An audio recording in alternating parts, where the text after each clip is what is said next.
You're listening to Members of the Jury, the show that takes you straight into the trenches of justice, where the passion, players, and consequences are real. Each episode, we examine current events happening in the system. From the battles in courtrooms to the streets demanding reform, we bring those stories here to you, the members of the jury, because we aren't afraid to take it to the box. Welcome back, members of the jury, to another fantastic Freedom Friday. We hope everyone's been having a fantastic week and having successes all around. Today, I am so excited to talk about this trial. For a lot of defense attorneys and in criminal law, this type of case is really the pinnacle, and especially the outcome is like the holy grail. But the theme of the episode is going to be strategy, because it is my opinion that one of the best characteristics of a amazing trial attorney is how they strategize about the case. So much of a trial is conditioned on that, as opposed to just the facts. It's really how you put on a case that can determine the outcome. And today, we are blessed to have one of the best trial strategists that I have come to see and hear and learn from join us to tell us about one of the biggest cases of their career. And I can't wait for you guys to hear to how it played out. Joining me today is Deputy Public Defender Pedro. Pedro, please introduce yourself to the members of the jury. Hello, members of the jury. My name is Pedro. I've been with the office for a little bit, and you're too kind, Lucas. Thank you very much. Well, Pedro, I really think that the proof is going to be in the pudding when the members of the jury get to hear about this fantastic trial. And members of the jury, this case is actually a case where Pedro represented a client who was charged with murder in the first degree. Obviously, that's one of the most scary charges to represent an individual for, because there's so many different emotions and complexities that go into that kind of case. And at the end of the day, you know that your client is potentially facing a life sentence. And so, Pedro, why don't you give us just a little bit of insight into you first getting the case and what were the emotions surrounding that? So I actually arraigned this client. It was a media case. The news had said that he had shot someone with a bow and arrow and killed that person. There was reports that there was other people present, perhaps. And so at arraignment, I showed up. I did the arraignment. It was in front of not the normal judge. So she actually set bail. Most of these cases are set as no bail. She actually set bail at a relatively low amount. However, the client was indigent, so there wasn't any money for him to get out. So it was my first 187 that I had touched from start to end. And so it was exciting. The prosecutor that was on the other side, it was her first 187 as well. And I knew her. I got along with her. So we had talked about it before. We had chambersed it. The news was there. The media was there. So it was exciting. And it was the start, because the case lasted from start to finish about a year. And that was the first thing that came to my attention when you said those two components about the arraignment. Is one, that it's a media case, and we'll get into why that mattered and how that ultimately, or if it did at all, play into a case, because now it's more widely known about in the community. And two is that fact that your client did, under the circumstances, probably understandably have bail set, and given his circumstances, not able to afford that bail, so he remained in custody, and how that ultimately affects the timeline of then all of the subsequent actions. And so why don't we start with that? And obviously this wasn't necessarily a type of case, I take it, where because your client was in custody, you did no time waiver and as soon as possible trial. No, with the charges, with the complexity of the trial, with the work that needed to be done, I spoke to him. I said, hey, we're going to need to waive time on this. We're going to need time to investigate. And he was fine with it. So after explaining his right to a speedy trial, to a speedy prelim, he agreed to waive them. And and we set dates out, I think initially a couple months for the prelim. And that seems like that was the right decision because, like you were indicating, there were so many complexities that we'll have to unravel as the episode goes on. And that seemed to be the right call and the best call in the situation. And let me talk to you about that media component. I know that as public defenders, it's kind of few and far between the type of media cases we get because we're not out there representing the high profile clients who are paying for the private defense attorneys. And so if we get a case that has media involved, there's kind of a dark cloud over that case because it indicates that it's newsworthy attention, right? Yes, that's correct. And here the media did show up. And so we were ready. We were ready to go in front of the cameras. Did that play ultimately any other bigger factor in that case as opposed to other cases that you've had on throughout the process, or after it was really only around for like kind of the big moments? You know what? It does. Early on, one of my supervisors told me that if there is a media case and there is a potential defense, such as self-defense or defense of others, to put it out there, during the arguments for bail. Just because if we don't, all the media hears is what the prosecution is saying. And it's saying, this person's this, that, and the other. And so I remember I was with that supervisor when he defended or he was there for arraignment for a young adult who was charged with killing somebody who was trying to do things to him. So it was a self-defense case. And so here there were allegations that that my client had killed somebody, but it was in perhaps self-defense or defense of others. So we did argue that at arraignment in front of the cameras, which ultimately did make the news, and they did include that component as well. I think that's actually a fantastic segue as we start to get into the first component of the trial, which would have been the in limines. But, hearing that you guys did have an essential bail argument on the record where it gives a prosecution their opportunity to basically lay out the facts the way that they saw them and explain to the judge their reasoning for that request. Would you do us the favor and explain to our members of the jury basically what was the prosecution's position at that bail arraignment so that they get a factual component as to what you were facing in this case? So at arraignment, they said that my client had shot somebody without provocation, without any reason at all, another individual through the heart with a bow and arrow. That was their argument. They shot him, that he died instantly, and he was there. He was arrested on site. That is what they pitched.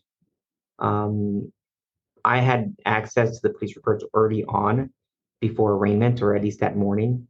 And officers actually took statements, and there was another female that was present that there was no doubt of that. That was in the police reports because they did actually detain another female. Actually, they ended up arresting her. And there were statements made that, according to the reports, that yes, that person was shot, but the person that was shot was trying to rape or hurt that female, and someone came to defend her. Ultimately, what they were saying was my client came to defend her, and that's why he shot her. And so that came out. I think that did change the narrative. And this went from a no bail to bail set, and if I'm not mistaken, it was set at $400,000. I just realized that, especially when I think we get into the biggest strategy call in this case, how that ended up being so beneficial to you, to potentially anybody who did get to hear that narrative from the defense, that before trial, there was a version that they were able to portray. It obviously had some persuasion, as you indicated, to the judge, but knowing what comes, to me, looking back at that and not knowing that is so, again, just plays to the level of brilliance that I think ended up happening. And so let's start getting into the trial. We now know a little bit about the case. We know that your client's charged with murder for basically with the allegation that he had shot an individual with a bow and arrow with a bystander nearby who may or may not have been involved. Knowing the different evidentiary issues and complexities that go into any case, but especially this scenario, what were one or two of the main in limine motions that were at issue? There were a few, maybe 4 months before trial. The prosecutor told me that they were doing further DNA testing on some of the items that were recovered, the bow and arrow, a blanket, some backpacks. And so my question was always why? Why were they doing that? They, according to them, knew who had shot. What was the purpose of that? And so one of the things that they said was that they were going to exclude any statements that my client had made to officers, because ultimately my client called 911, which was something that came out in trial. The content of the call wasn't allowed in, but the fact that he did call 911 to alert them that there was this person that was now dead there, came in. And so that was one of the indemnities. We wanted to bring the 911 call in. Much of what the officers did was in response to what that 911 call had. And so certain things that they found, certain things that they looked at were based off of certain statements that my client made. The other thing is my client, even though he was homeless, he had no record whatsoever. He was almost 40 years old and he had no record whatsoever, which is, for us public defenders, we know that's a rarity. If you're homeless, you're going to pick up something, whether it's a, misdemeanor trespassing charge or perhaps a encroachment charge or maybe a, petty, petty theft or drug related charge, something. They're always charged with something that, officers are always, for lack of a better word, hassling the homeless. And so he had nothing. The person that was shot, on the other hand, had a long, long history of violent crimes, something that was highlighted both at the arraignment and in my indemnities. And so we asked for 1103 evidence to come in. So many of his instances of violence, of hurting other people, we had officers, we had sheriff deputies that worked the jails, we had other witnesses that had, seen this. They were willing to come and testify as to the decedent's character for violence. And so those were primarily the 911 call coming in, the evidence of 1103, his prior violent acts coming in, his propensity for violence. I would say those were the primary in limines that I argued for. The prosecutor didn't want to bring in the statements. And because many of the things that the officers did were based off of my client's statements, I made sure that if a little bit comes in, it all needs to come in. So the prosecutor had to tiptoe around a lot of the statements just to make sure that she didn't open the door to bring those statements in. That actually has me pondering, and I don't know if you know the answer to this based on any of the legal research that you did, but probably not because it's considered self-serving, but if it's Brady material, potentially, albeit from the client, who is the declarant, who is able to potentially give context to, like you said, all of that evidence collected, if that might be argued as an exception to the hearsay rule. It's almost like what has more weight, or maybe it would go to weight, not admissibility, between Brady evidence and hearsay. So that actually, just as we were doing this now, I came to my thought, and that might have to be something I'll look into. And so, but that's not necessarily an uncommon motion in limine that we see to preclude our client's statement. And so I think that you were probably prepared for that, but how often do you catch yourself being in the position where your alleged victim is the one who has a criminal history when yours doesn't, and especially one that's so much lengthier in comparison? You know what? Not too often where there was this much discrepancy. We will have cases where they both have records. A case I had, another trial I had earlier this year, they both had records. They both had lengthy records, and it was I would like to say it was a mutual fight. But I mean, for the most part, you don't see that. For the most part, the people we represent have some record, and the alleged victims don't, or not as much. And here it was just the complete opposite. His record spanned decades, and they were all violent crimes.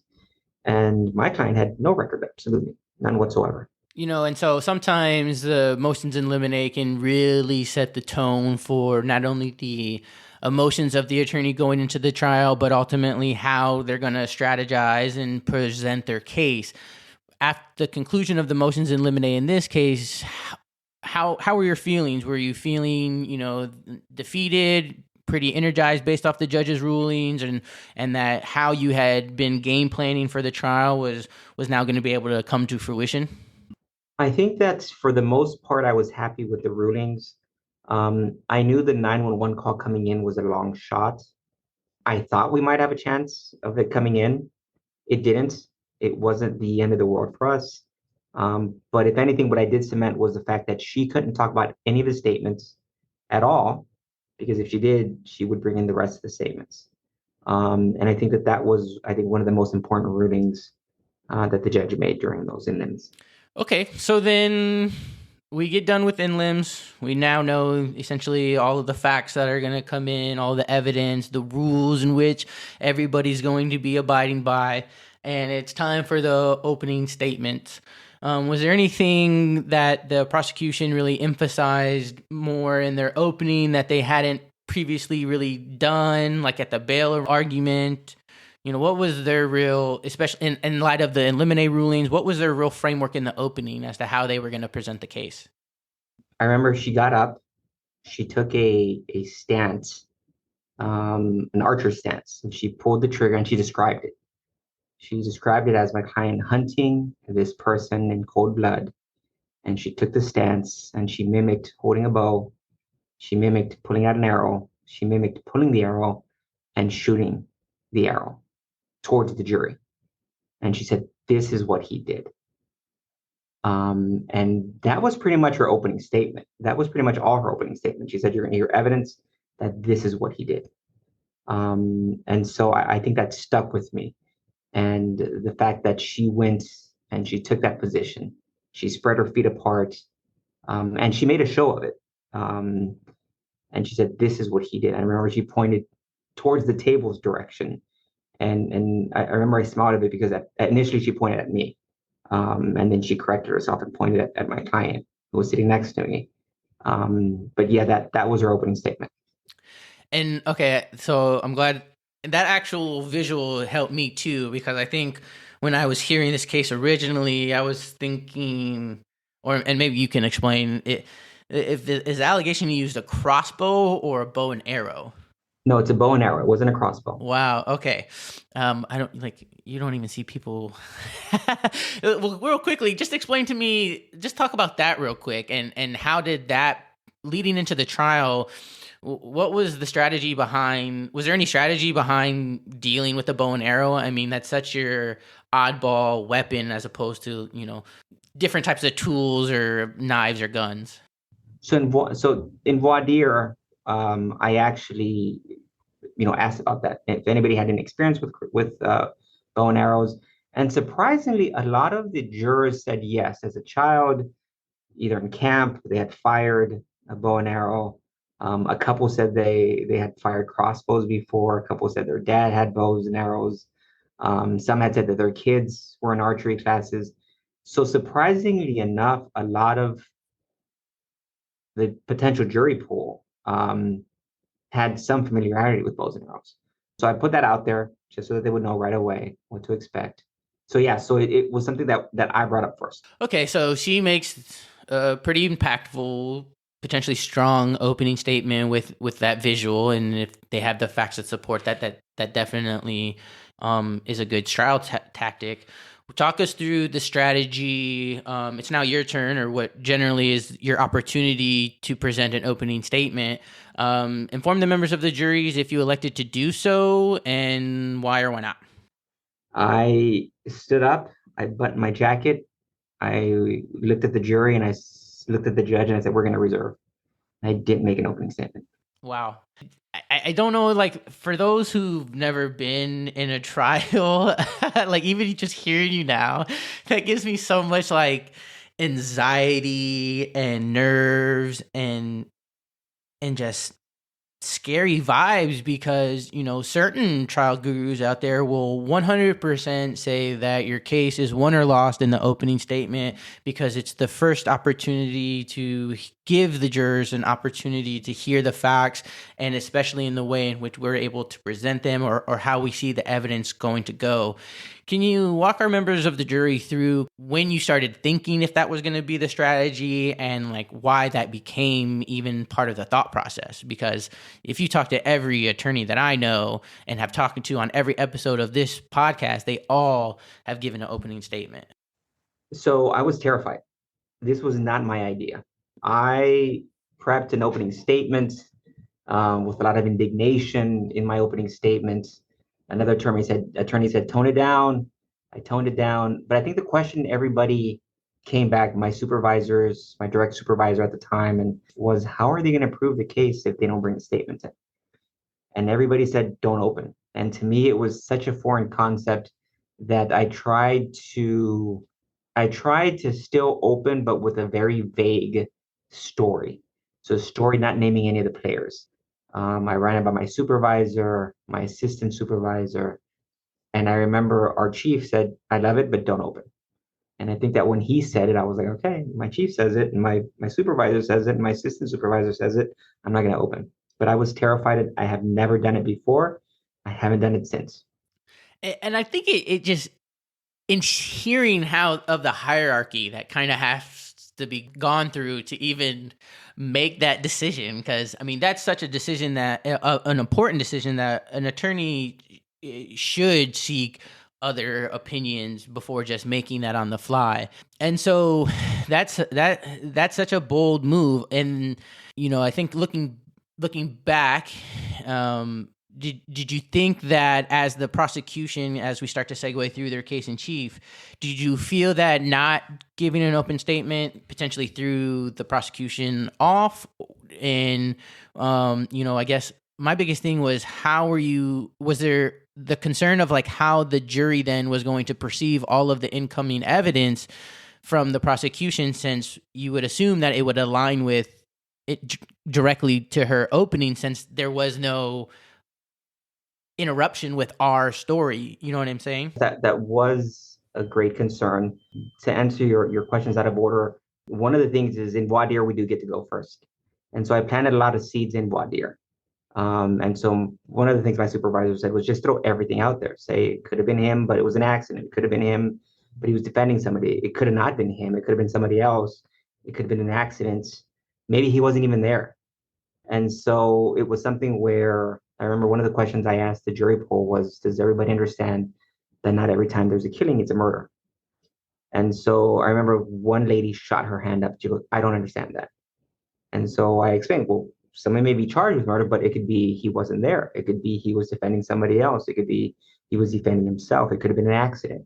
And so I threw every single possible defense out there for them to hear. Did it throw the prosecution off? So, like I said, I consider the DA on this case a friend, and she had a supervisor there with her, who's also a good friend of mine. And he's been doing this for a lot longer than both of us probably combined. And when he got up, and once we finished, because we took a break almost right afterwards, I remember we were the only people in the jury or in the courtroom, and he looked at me and looked at her, and he goes, I told you so. I told you he wasn't going to open. And so I think it threw her off.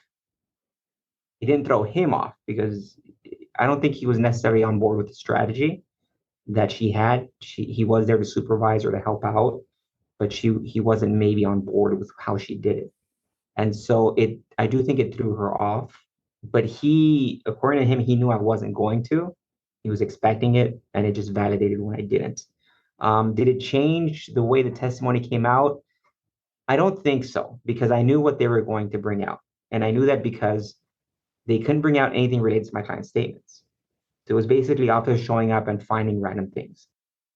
Well, let me interrupt you right there so we can break down, in fact, their case in chief just a little bit of it then, if it wasn't too much of a surprise. I mean, it doesn't sound like it's one of those cases where this was weeks on end and there are several dozen witnesses. What was their total witness list looking like in total numbers? Did they end up calling all those people? Why don't you just kind of start breaking down their presentation? So their presentation, I remember there was maybe 24 people on their witness list. I'm trying to look at their list right now because I'm trying to pull it up. I don't have it actually here. But they were trying to bring in maybe, I think they ended up bringing maybe 6 or 7 officers, 3 detectives, um, a DNA expert, the criminalist, or maybe about 2 criminalists, the medical examiner. But there must have been maybe 12 to 15 total witnesses. Their list probably listed about 25 to 35 witnesses. And they probably ended up calling maybe half of that. And of the witnesses they did call, who did you feel were the most significant, and which witnesses did you think that you were able to get the most success nuggets for, as far as building what ultimately would be your closing argument? The very first officer was important because the very first officer I asked, I knew that the 911 call itself didn't come in the contents, but the judge never said the 911 call or the fact that there was a 911 call wasn't coming in. And so I remember the very first question I asked the officer was, "Why were you there?" And he says, "I was responding to a 911 call." And who made the call? And I remember she objected. And she objected, and the judge overruled. And she objected again, said, "In limine motions." The judge said, "Nope, he's not asking about what the call was about. He's just asking who made the call." And so I was able to come out with, yeah, my client made that 911 call. He made the call. He reported it. He led officers there. And so they had played a portion of the body worn muted. But it was basically my clients leading the officers to where the body was. And so that was one of the main witnesses. And I think it changed the tone immediately because it was her first witness. And the first question I asked was, "Why were you there?" And so it was that. I think that the DNA expert was very important, just because I spoke to her before the trial and I asked her, there was a lot of DNA taken. The bow itself had, if I'm not mistaken, 4 sets of DNA. And the way that the DNA expert tested the bow was she wiped the handle with one swab, and then using that same swab, she wiped the string where you would hold it as well. And so she wiped it once or as many times, but on the handle, and as many times using the same swab on the string. And so I said, "Well, doesn't that, you're not going to be able to tell where the person touched it?" And she's like, "Yeah." And so when I crossed her on it, I was ready. And I said, "This is how you swabbed it." She said, "Yes." And I painted the scenario. Well, and I remember that the lead detective was sitting there. I was standing next to him at the podium. And then the prosecutor was there. And I said, "Well, if I hold the bow by the handle and I hand it to the detective, who holds it by the string, who then gives it to the prosecutor who shoots it, the DNA is going to appear like the same way. You can't distinguish who shot it, who just held it by the handle, who just held it by the string." And she said, "Yes, that's true." The other thing that the DNA expert came out, and once again, because I had spoken to her before, was she made a big deal about the number or the proportion of DNAs. So he, I think, was in the 80% contributor, and the other people were minor contributors. I think there were 10 and 10 each or something like that. Those numbers don't mean anything. So, and once again, I knew that because I had spoken to her before. I had training on that before, and I asked her, if I touch that handle for 2 seconds, and then the officer touches the handle for 2 seconds, is it possible to have different amounts of DNA, even though we both touched it at the same time? And she goes, "Absolutely. That's actually common. People sweat at different amounts. People leak DNA at different amounts. So it's not only possible, it's common to have 80%, 20% when both people touched it for the same amount of time." And so she had hammered so much on that point that my client had contributed 80%, that he must have been 80% more likely to use it, or it was some sort of argument like that. And once I got to cross her, it was like, "No, that's actually not true." So the DNA experts, and then there's a detective, a female detective, who just fought me so much. And it was just, I would ask questions and she was just so evasive. She wouldn't want to answer them. She didn't know, she didn't recall. And she just came off so abrasive that I think it turned a lot of the jurors off of them. Well, let me ask you, because what I'm really interested in is, like, I'm hearing that And we can essentially adhere to the rule of hearsay too, and not necessarily talk about the content of your client's statements. But we know that the officers arrive and they collect his statement. What did they ultimately testify that basically, in light of his statements, led him to arrest? If obviously he has his version of events that would suggest he shouldn't be arrested, what evidence did they rely on to actually then make the arrest after arriving on scene? That he was there. At the end of the day, that he was there, that there was some blood under his boots that belonged to the decedent, and that his DNA was on certain items. That was it. Okay, well then that leads me to my second question, which if I'm pretending that I'm a juror here, then the biggest thing that I would want to know too, and obviously one of the first things that a prosecution focuses on is, because the first element of each and all offense is that the individual who is accused is the one who did the alleged act. And so knowing that they had to kind of tiptoe around the statements, what evidence did the prosecution focus on to prove that it was your client who, in fact, had done this shooting? That he was there, and that his DNA was there, and that there was blood under his boots. That was the extent of the evidence that they were able to give. There also was an incident maybe a week before this happened where they had pulled over my client in the car, and they had cited him for not having the tags up to date on his car. So they impounded the car, and he pulls out the bow out of the back of the trunk. So, well, I should rephrase. He pulled out the bag that contained potentially a bow. So it was the same bag that was found there. Whether the bow was in there or not is unclear, because the way it was wrapped up, you couldn't see if the bow was in there. It breaks apart, and it would fit in this bag, but the officer never checked. But she said, yes, the bow was there. It's his bow. His DNA is on it. But ultimately, that was their argument. He was there. He had this bow. There's blood under his boots. There's DNA that belongs to him on the bow, and there's DNA on a blanket that was covering him.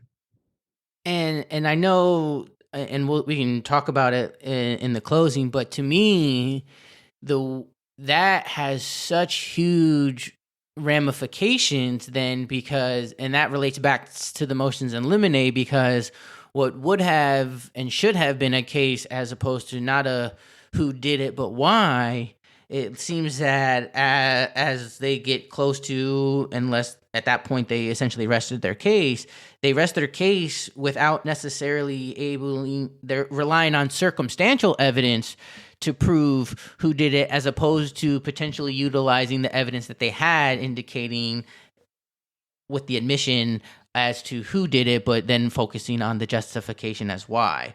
Was that something that you were realizing happening as the case was evolving? Yes. And so every day that passed, I kept thinking to myself, am I going to put him on? Am I going to have him testify? Am I going to have all of these other witnesses that can testify as to the decedent's violent character testify? And so every day, and once again, her expectation was that I was going to put him on. And all the stuff she didn't bring out was going to come in through me. And so that ultimately was a decision that I made probably the night of.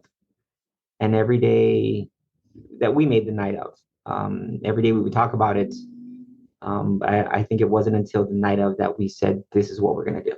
Okay, let me get this straight. So they rest their case, and in your mind, they have these two kind of begging questions that have not been directly answered because of, again, the strategy and the game playing of not introducing the statements. And so that's a great segue to then be like, they rest their case. It's now time for your case in chief, where you've prepared in the rare situation of a defense attorney to actually present a case in chief, because going into it, this was always about not who did it, but why. But now you're left with that begging question. So explain to us, at the end of the day, when it became the defense's opportunity, did you guys put on a case in chief at all? So I remember she closed on a Thursday afternoon, late in the afternoon.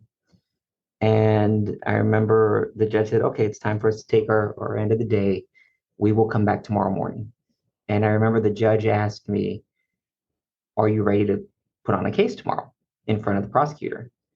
And I kind of joked, I said, Judge, I don't even know what I'm going to wear tomorrow, much less if I'm going to put a case on tomorrow, but I'll let you know. And so the next morning, we had made up our mind. I think the judge and the prosecutor were still trying to make up their mind. And I remember the DA gets up and she says, that's it. We're closing our case. No more evidence. And I remember the look on maybe 4 or 5 of the jurors. And it was almost like wait a minute, that's it? And I remember at that point, I think I thought to myself, I'm making the right call. And so I remember once again, I got up, I buttoned my jacket, I looked at the judge, I looked at the jury, and she said, we rest as well. We are ready for closing. Wow. Okay. Hold on. So because I just had to take a minute to digest that, because that takes us back to originally the call during opening, where you weren't saying like, hey, I'm not going to not give an opening statement in this case. I'm just going to reserve. But that reservation is only conditioned on the fact that you ultimately do put on a case in chief. So if I'm understanding you correctly, not only did you not open when the case started, but then when it came your opportunity to potentially present any kind of case in chief, where you could then be given an opportunity to present an opening statement, you just went straight to closing? Yes, I went straight to closing. Wow. And the judge called a recess. The judge said, hold on a second, because he wasn't ready. The prosecutor threw a stink, and they were like, we're not ready to close. And so I said, well, if she needs time, we can come back this afternoon. And the judge ultimately said, come back Monday at 10 a.m. I think is to close. So you had been an attorney, with some wisdom, and that was a first for you, was it not? To reserve, to not, obviously it's not that unfamiliar territory to not put on a case in chief, but it's not every day where a defense attorney shows up, does some in limines, asks a few cross questions, and then goes, "Yep, let's go to closing arguments." What, as a trial attorney, what do you think that has done for your future trials and thinking of how you strategize cases? I still don't know if I'll ever not open again, just because it's such a rarity. I think it just has to be the right case.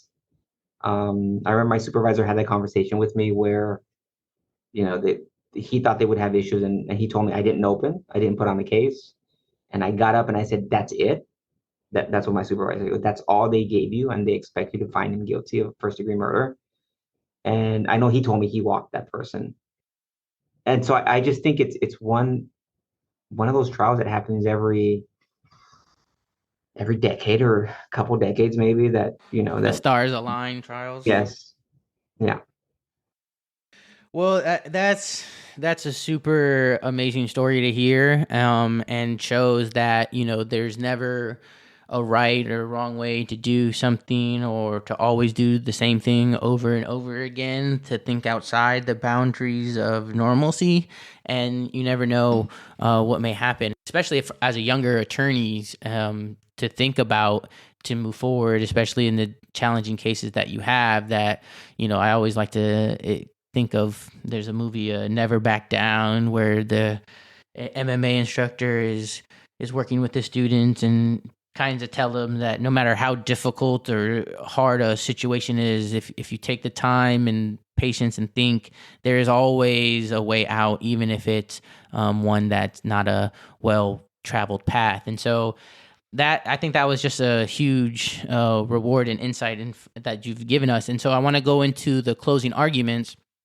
and spend some time there with you, because essentially that's where I think you did the bulk of your representation and arguing in this case, since you did so little, and I'm assuming that the prosecution kind of relied heavily on their opening and state of the evidence. But so give us a walkthrough of kind of what you focused on then in your closing, since in reality it was really the first time that you were kind of formally addressing your actual jury, because in voir dire we're talking to everybody.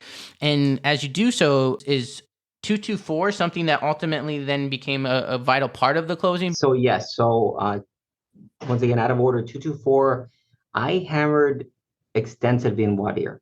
and I gave examples in voir dire. And so that was something I was ready for.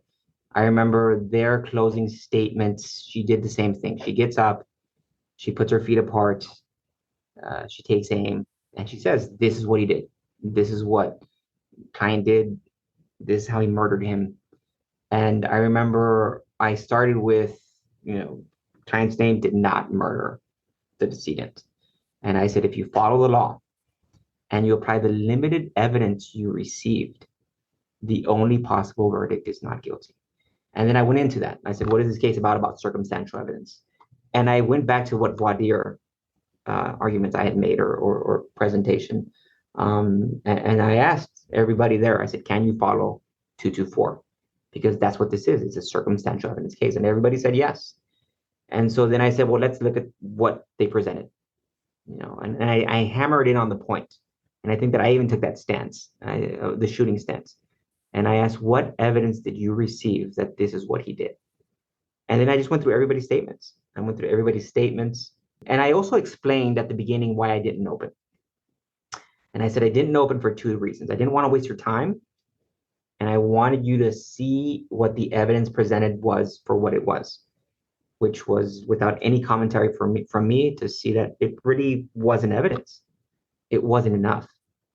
And so I went witness by witness. I might have skimmed over some. There was a few things that I brought out. One was she had cropped a picture. She, the prosecutor, had cropped a picture of Mr. two hunting knives on his belt as he was crossing the train tracks, leading the officers there. And I remember that when I saw it, I said, why is this picture cropped? Because it didn't show, it showed basically his shoulders down. You could tell it was him, but it didn't show his head and part of his arm. And I remember that weekend, I went through all the evidence until I found the picture, which was an image from the body-worn camera. And the reason she cropped it was because he had his phone to his ear. He was still on the phone with 911 as he's walking these officers to the site, which was confirmed by the 911 call. And so I brought that up. I brought the fact up that, that I'm the one that told you, he called 911. She didn't want you to hear it. And why? Because it changes the narrative, I said. If they had stumbled on this and found him there, it changes as opposed to somebody who's calling 911, come help. So then you were able to essentially show the members of the jury the uncropped photo and to provide the narrative behind the photo. Yeah. And the fact that he had called 911 had already came out. But I think it just added. It's something where I kind of painted the prosecutor as hiding the ball. She didn't want you to know he called 911. She didn't want you to know he was on the phone when this happened. And so then I guess, again, going back to what I'm assuming the preparation was where you were going to have to explain this justification, what was it then you had to you had to essentially throw all that out the window, right? And then focus, or did you make it a focus on your close as to, we don't know who shot the decedent? Yes. So my focus was not necessarily who shot him, but it wasn't him, that he's the one. And I had to word it carefully. I always worded that he is the one that found Mr. X. I never said he's the one that found the body. I never said he's the one that found the living person. I always said he's the one that found Mr. X. And so I was careful with what I said and how I said it. He's the one that found him. He's the one that directed him. He's the one that went out and found somebody who had a phone to borrow the phone. He's the one that directed officers there. And yet for some reason, he's the one that's here. I remember I closed, I think it was Monday right before noon, I closed. And so she came back with a rebuttal. And again, that's just so huge. And I know we've highlighted it on other episodes before, but I mean, it's in California, and I would imagine in most states, the circumstantial evidence jury instruction essentially gives a mandate to the jurors that if there is any reasonable alternative conclusion that can be reached based on the state of the evidence, that you must go with that path, because we all, again, have that presumption of innocence. And that is only a mandate with it when it relates to circumstantial evidence and not direct evidence. And so the strategy of this case, the way that the evidence happened the fact that it completely did a 180 versus a direct to circumstantial case is just crazy to hear about. And obviously, having that instruction to rely on is really helpful. Ultimately, how long did the jury take to deliberate? And why don't you go ahead and reveal what their verdict was? So I remember her rebuttal was maybe 20 minutes long. I don't like giving prosecutors extra time for rebuttal. So in other words, time to prepare, which always frustrates me because my last few trials, for some reason, I either close and then they come back the next day, or here where they had the lunch break to kind of go over it. But she came back over the lunch break, and I remember it was 20 minutes. It wasn't that long, and I really wasn't blown away by it. She didn't address any of the questions I had brought up. And so they went out maybe 2 p.m. 2 p.m. They went out and to deliberate. So the process is they pick a four-person, and then I remember they went home that night at 4:30. They came back the next morning at 11:10. There was a jury notes asking what time the 911 call was made, and a strange question about the composition of the arrowhead that had ultimately killed the decedent. And I remember the reason that came up was because the she had brought in the bow and arrow experts who said that the arrowheads were all metal. They were all metal. But then the medical examiner, for some reason, and I don't know why, and I really didn't, I kind of followed up on it a little bit, but I just didn't know what to do with it. When she x-rayed the body with the bone, the arrow going through him, she said that the arrowhead was composite. It wasn't metal.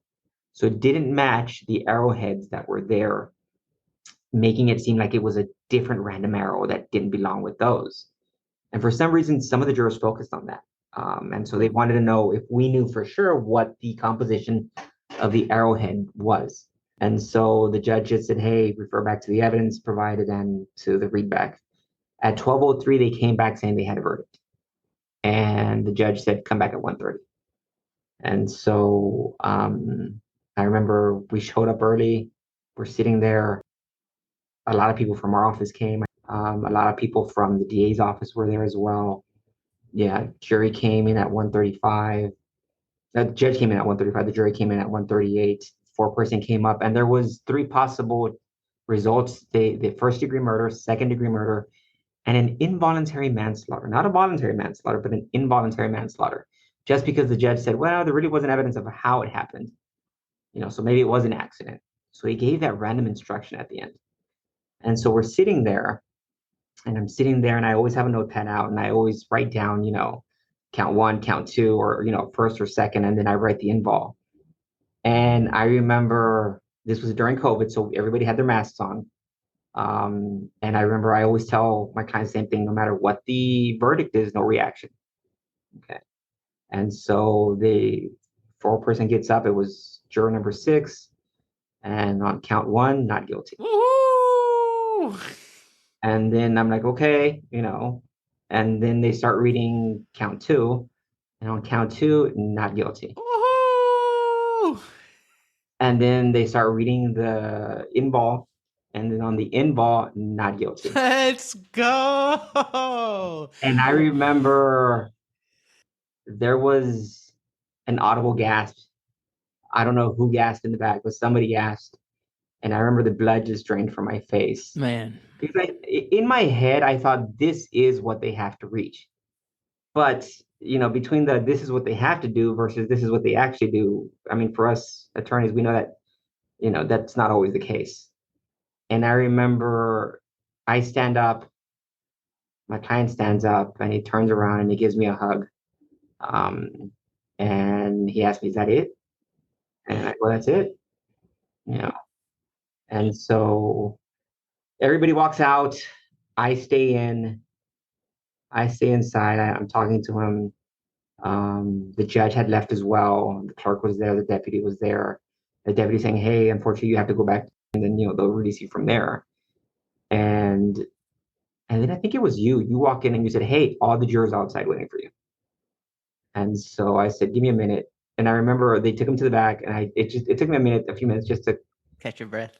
catch my breath, compose myself, because I think I even felt lightheaded. Man, I hate we can't have that Hollywood movie exit of after a fucking not guilty to just walk out of the courtroom with our clients, man. And that never happened. So, and then I walked out. I think the prosecutor had left by that time.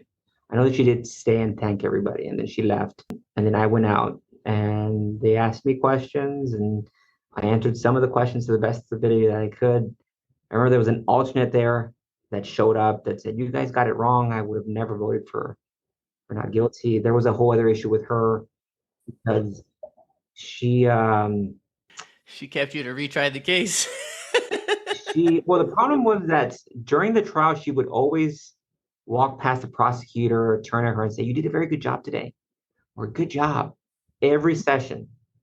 And so one of the other attorneys alerted me to that, and I had my intern. I said, "Every time she does that, write it down."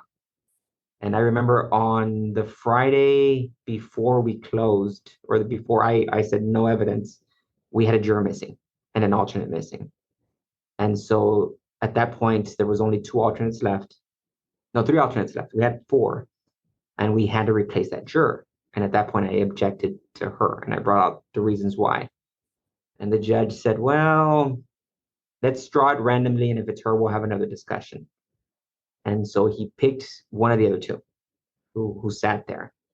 Um, and I remember, had it been her, we would have had a hung jury 11-1. And on a murder case, I don't think they're going to dismiss, and they probably would have done something different next time. So 100%. And that goes again to the strategy, man. That's why when I gave you your intro, I meant it, because that was a masterclass of just, and maybe there's a component of luck, because there always is in trial and everything else, but just a masterclass on strategy. And I just thank you again for giving us the time and that trial breakdown and your expertise. And I hope that any attorney listening realizes to take those risks, be risky, and especially when your back's against the wall, like it is in a murder trial, that it's okay, because you have to do what it takes to win your case, as long as it's ethical, professional, within the bounds of the rules. And so obviously, again, in a murder case, it's pretty self-explanatory on why you would take that matter to the box. But on this show, I always like to get the guest's opinion as to what overall or in general, whether it's in the courtroom or just kind of anytime facing adversity. As a public defender, what's to you, what is the significance of taking matters to the box? I think it's something we need to do. Unfortunately, most cases settle. Whether they settle what they're worth for, or higher or lower, I think it depends on us. And I think that's especially, I recently got transferred to a different courthouse. I didn't know most of the prosecutors, the negotiating prosecutors. One of the prosecutors, I think, was, the offers weren't great. And I ended up taking two trials that basically the offer was bad. And on one, he walked. So that was earlier this year, he walked. And on the second one, it hung, but it hung favorably. It was 9-3, not guilty. And so it was cases that I tried to negotiate. I tried to settle for what they were worth, and they wouldn't budge. And I think it forces the prosecutor to say, "Okay, I'm going to listen to him. And if he thinks this is what it's worth, and maybe he's right, and maybe that's what we'll do." So I think it is important to take cases to trial for various reasons, but mostly because we need to hold the government accountable for what they are charging, for what they are issuing, for the offers they make. I couldn't agree more. And for the prison sentences that they're trying to impose, I honestly and truly believe that more trials could have a beneficial impact on mass incarceration, because it would put more pressure on the system, more facts, and would come to light, all of the facts, not just a prosecutor's interpretation of it. And, I think that's definitely a reason why that's a strategy in our profession, to take matters to trial, just to get the better offer, even if we think that we might factually or evidentiary not have a good case. But we got to put the ball in the judge's hands. And, sometimes we're hoping for a better sentence. Sometimes we're playing for the fumble and we get an acquittal on a murder trial with no opening. So, Pedro, thank you so much for giving us your time and your expertise. You're welcome to come back on the podcast and share your stories with us anytime. And so just thank you again.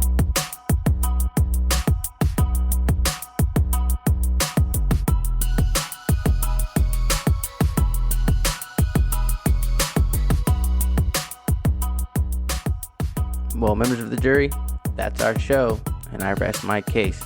Be sure to come back next episode as we take another matter to the box. If you're a fan of the show, go ahead and subscribe. You can also find us on social media at Members of the Jury. If you want to be a guest or have any feedback, be sure to email us at lhursty@membersofthejurypod.com.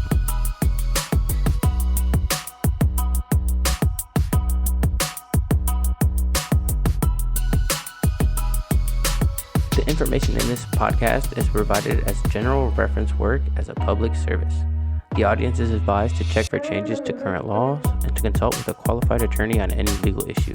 The use of this material does not create an attorney-client privilege in any fashion with the podcast, the host, or the guest. This information is for educational purposes only, and no one affiliated with the podcast may be held liable for any decision made based on this information.